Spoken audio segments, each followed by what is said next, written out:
संपूर्ण महाराष्ट्रात आणि देशामध्ये जेव्हा मीडिया अग्रवालची चर्चा करतोय,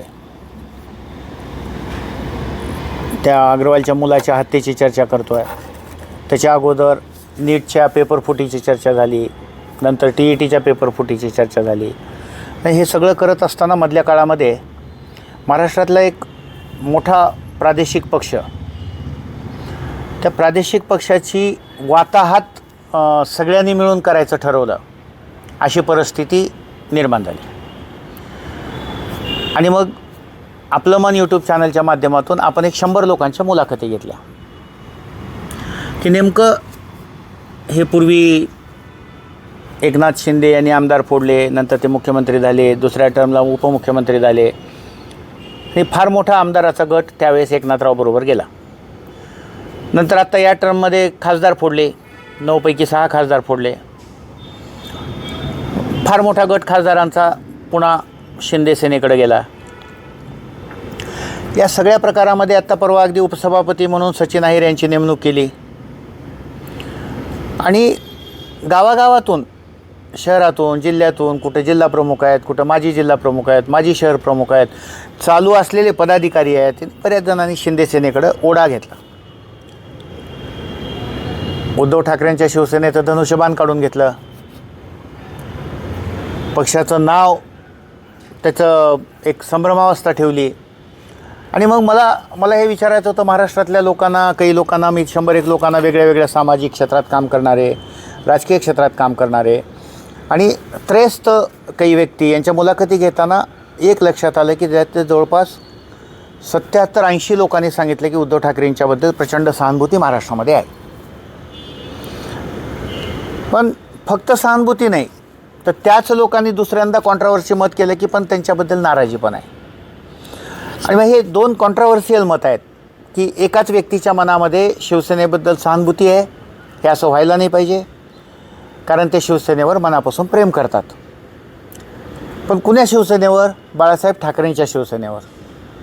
तर बाळासाहेब ठाकरेंच्या शिवसेनेवर जेव्हा मनापासून प्रेम करतात, तेव्हा बाळासाहेबांची आक्रमक भूमिका, बाळासाहेबांचं आक्रमक हिंदुत्व, म्हणजे अगदी ते असं म्हणाले होते की बाबरी मस्जिद जर माझ्या शिवसैनिकांनी पाडली असेल तर मला त्याचा अभिमान आहे. म्हणजे बाकीचे लोक जेव्हा हात वर करत होते, त्याची जबाबदारी झटकत होते, तर बाळासाहेबाचं हे असं वागणं होतं. आणि म्हणून बाळासाहेबाची आक्रमक हिंदुत्वाची भूमिका, मराठी विषय घेऊन बाळासाहेबांचं मराठी माणूस हा विषय घेणं, आणि बाळासाहेब मनात एक आणि तोंडात एक कधी बोलायचे नाहीत. आणि मग बाळासाहेबांच्यावर प्रेम करणारी सगळी मंडळी आपोआप बाळासाहेबांच्या काही शेवटची जी भाषणं होती त्याच्यामध्ये माझ्यावर जसं प्रेम केलं तसं उद्धवला सांभाळा, आदित्यला सांभाळा जेव्हा म्हणाले, तेव्हा लोक गैवरून आले आणि लोकांनी ठरवलं की उद्धवजींना खूप ताकद द्यायची.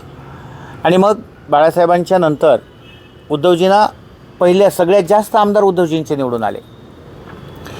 आता फरक कसा पडला की बाळासाहेबांची स्टाईल उद्धवजींना नाही आहे, ती काही प्रमाणात राज ठाकरेंनी उचलली. पण प्रत्येकाची एक वेगळी स्टाईल असते. उद्धवजीची कामाची पद्धत वेगळी, बाळासाहेबांची कामाची पद्धत वेगळी असणार, आदित्यची कामाची पद्धत वेगळी असणार.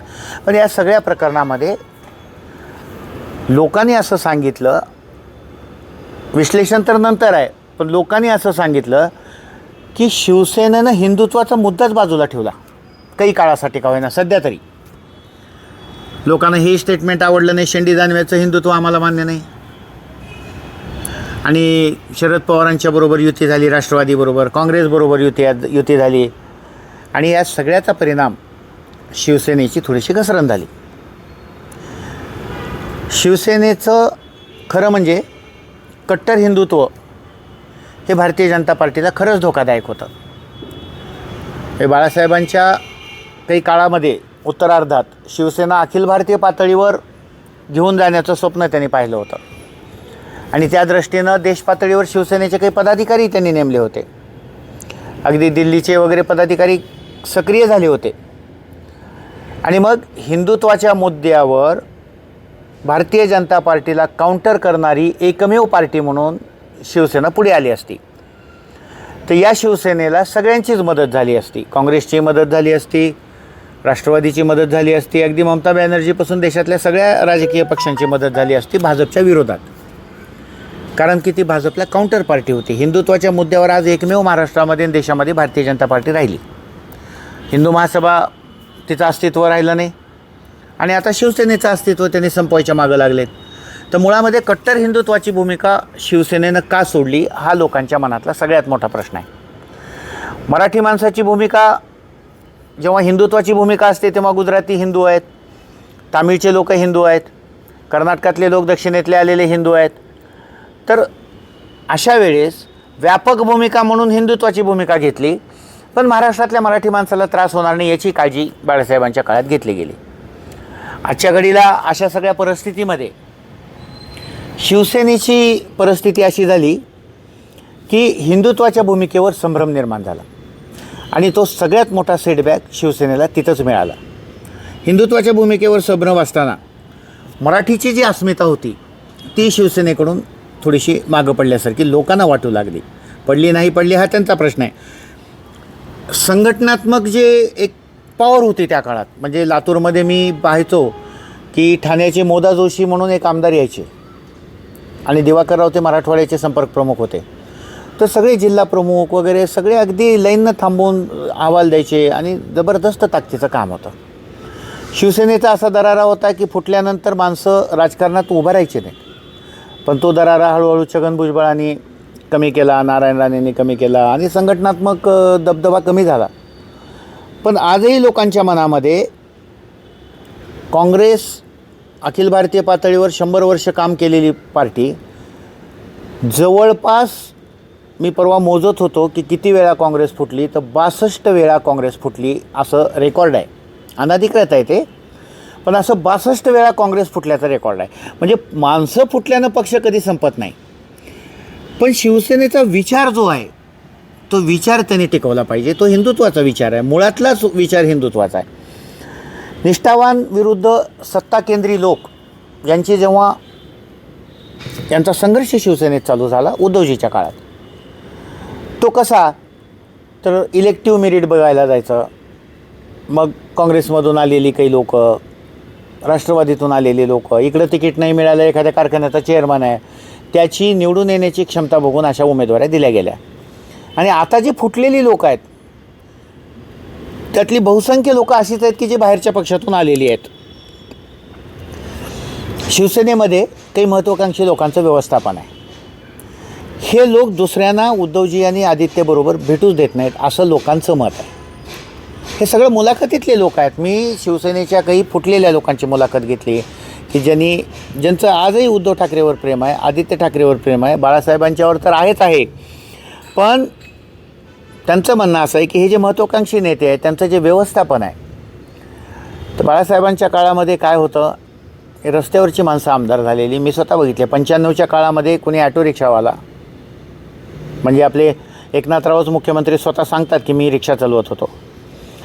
आपल्याकडे एक जीपचा ड्रायव्हर होता, तो जीपचा ड्रायव्हर, छोटे हॉटेलवाले, छोटे हातगाडीवाले, छोटा कामगार नेता, एखादा लहानसा व्यवसाय करणारा, अशी माणसं आमदार झाली, खासदार झाली आणि ती लोकं कधी फुटली नाहीत.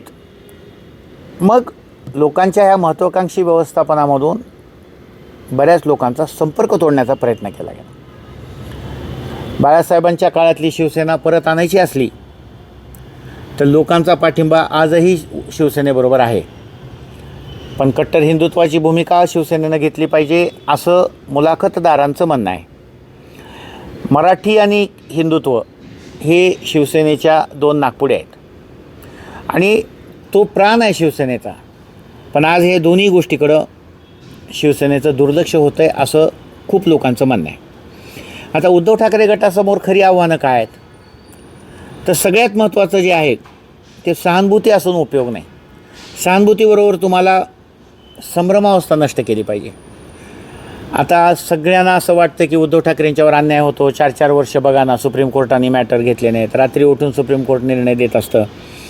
तर संघटना पुन्हा उभी करणं आणि संघटनेला बळकटी आणणं हे उद्धवजीच्या आणि आदित्यंच्या समोरचं सगळ्यात मोठं आव्हान आहे. मुंबई महापालिका जेव्हा त्यांच्याकडून काढून घेण्यात आली तेव्हा त्यांची राहिली साहिली ताकद, जी खरी ताकद होती सुरुवातीपासून, मुंबई महापालिका म्हणजे शिवसेना आणि शिवसेना म्हणजे मुंबई महापालिका, मराठी माणसांचाही असं आधार राहिला नाही शिवसेनेला. आणि मग शिवसेनेला असं वाटलं की आपण काही मुस्लिम मतं, मग शरद पवारांच्या पक्षाबरोबर काँग्रेसच्या बरोबर राहून, आणि मग त्याची चर्चाही झाली, चेष्टाही झाली, थोडे विनोद झाले. ते विचारधारा स्पष्ट करणं शिवसेनेला गरजेचं आहे, असं काही मुलाखतदारांनी सांगितलं. ज्यांच्या मुलाखती आपण घेतल्या तर त्या लोकांनी सांगितलं की शिवसेनेनं आता स्पष्ट केलं पाहिजे, विचारधारा स्पष्ट केली पाहिजे. म्हणजे आम्ही निधर्मी आहेत, आम्ही सेक्युलर आहेत हे तरी स्पष्ट केलं पाहिजे, आणि एकदा काँग्रेस राष्ट्रवादीच्या लाईनला थांबलं पाहिजे. नाहीतर आम्ही हिंदुत्वाचे कट्टर पुरस्कर्ते आहेत, आम्ही मराठीचे कट्टर पुरस्कर्ते आहेत, आम्ही महाराष्ट्राभिमानी आहेत, हे त्यांनी सांगितलं पाहिजे. जनसंपर्क वाढविण्यासाठी ठिकठिकाणी आता जिल्हा प्रमुख, शहर प्रमुख नेमले. पण हे करत असताना पूर्णवेळ प्रचारक आता शिवसेनेनं नेमले पाहिजेत. जे खरं म्हणजे संघामध्येच असायचे असं नाही आहे, आर्य समाजामध्ये असायचे, बऱ्याच ठिकाणी पूर्णवेळ प्रचारक असायचे. आता या फुटीचे कारणं समजून घेण्याची गरज नाही आहे शिवसेनेला, आत्मपरीक्षण तर करायची गरजच नाही आहे. माणसाच्या निष्ठा ह्या म्हणजे पूर्वी मार्क ट्वेननी सांगितलेलं आहे की प्रत्येकाची एक किंमत असते, ती किंमत दिली की माणसं त्या किंमतीप्रमाणे विकली जातात. आता ही माणसं नाराज होऊन विकली असतील, मग त्यांची ती प्रतिष्ठा किंमत असेल. कुणाची किंमत लोक आरोप करतात तसं कोटीची असेल पैशाची, कुणाची किंमत मानसन्मानाची असेल. अगदी एखादा माणूस नाराज झाला तर राजकारण नको, पक्ष नको, संघटना नको, पण मला सोडायचं आहे पक्ष. आणि यापुढे तरी शिवसेनेनं धडा घेतला पाहिजे की एखादा आमदार निवडून नाही आला तर चालेल, पण विश्वासार्ह माणसांना तिकीटं दिली पाहिजेत, कट्टर माणसांना तिकीटं दिली पाहिजेत. जे निष्ठावान आहेत त्यांना बाजूला करायचं, आणि मग कुठल्या तरी काँग्रेसमधून आलेल्या, राष्ट्रवादीमधून आलेल्या, कधी भाजपमधून आलेल्या कारखानदार, चेअरमन अशा लोकांना द्यायचं. आणि विरोधकावर टीका करण्यापेक्षा, फुटलेल्या लोकांच्यावर बोलण्यापेक्षा आजकाल शिवसेनेमध्ये बोलणारी लोकं फार झाली आहेत. जनतेचा संपर्क नाही, सकाळी उठल्या उठल्या फेसबुकवर, व्हॉट्सअपवर आणि मग मीडियावर. आणि ते दांडे घेऊन हे जे प्रेसवाले आहेत, मीडियावाले, त्यांना नाद लागला आहे. सकाळी सकाळी उठून ह्याच्यावर तुमचं काय मत आणि त्याच्यावर तुमचं काय मत, लगेच त्यांनी काही मत व्यक्त केले की दुसऱ्याकडे जाऊन त्यांचं काय मत, ह्यांचं काय मत, अशा पद्धतीनं वाद वाढवण्याकडं चालू आहे. एका प्रादेशिक पक्षाला मुख्य आहे संघटना, दुसरं आहे स्पष्ट विचारधारा, तिसरं आहे नेतृत्वाचा किमया, आणि ह्या सगळ्या पक्षाला मोठं बॅकग्राऊंड आहे, बाळासाहेबांच्या सारख्या माणसाचं नाव आहे. आणि म्हणून अशा काळामध्ये तुम्ही शिवसेना म्हणून येणाऱ्या काळात शिवसेना पुन्हा उठून उभा राहील याची खात्री मुलाखतीनंतर मला वाटायला लागली. म्हणून मी जाणीवपूर्वक हा व्हिडिओ केला. कदाचित हा काही लोकांना आवडणार नाही, बऱ्याच जणांना वाटेल की हा काहीतरी शिवसेनेच्या बाजूनं बोलतो आहे, पण हे मुलाखतदारांची मतं आहेत. मी 100 नावं काढली, त्यांची मुलाखती घेतल्या, म्हणून मला वेळ लागला. पण या सगळ्या फुटीच्या मागं, मुंबई महापालिका निवडणुकीच्या मागं खासदार फुटले, आमदार फुटले, पक्षाचं चिन्ह गेलं, सुप्रीम कोर्टाचा निकाल अडवला, या सगळ्या प्रकारातून एक भूमिका लोकांची स्पष्ट झाली की उद्धव ठाकरेंच्यावर, बाळासाहेबांच्या माघारी अन्याय झाला आहे, आणि तो लाभार्थी लोकांनी केला आहे.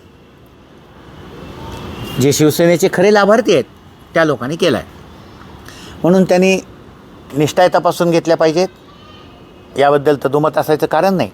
या पुढच्या काळात पूर्णवेळ प्रचारक नेमले पाहिजेत, संघटनेला बळकटी आणली पाहिजे, आणि पूर्ण महाराष्ट्रामध्ये 288 जागा लढवण्याची तयारी केली पाहिजे. हे सगळे मुलाखत देणाऱ्या लोकांचं मत आहे.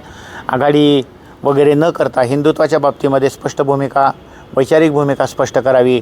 आपलं मन यूट्यूब चॅनलमध्ये मी डॉक्टर जगन्नाथ पाटील. हा व्हिडिओ जर आपल्याला आवडला असेल तर हा जास्तीत जास्त शेअर करा. आपलं मन यूट्यूब चॅनलला सबस्क्राईब करा. नमस्कार.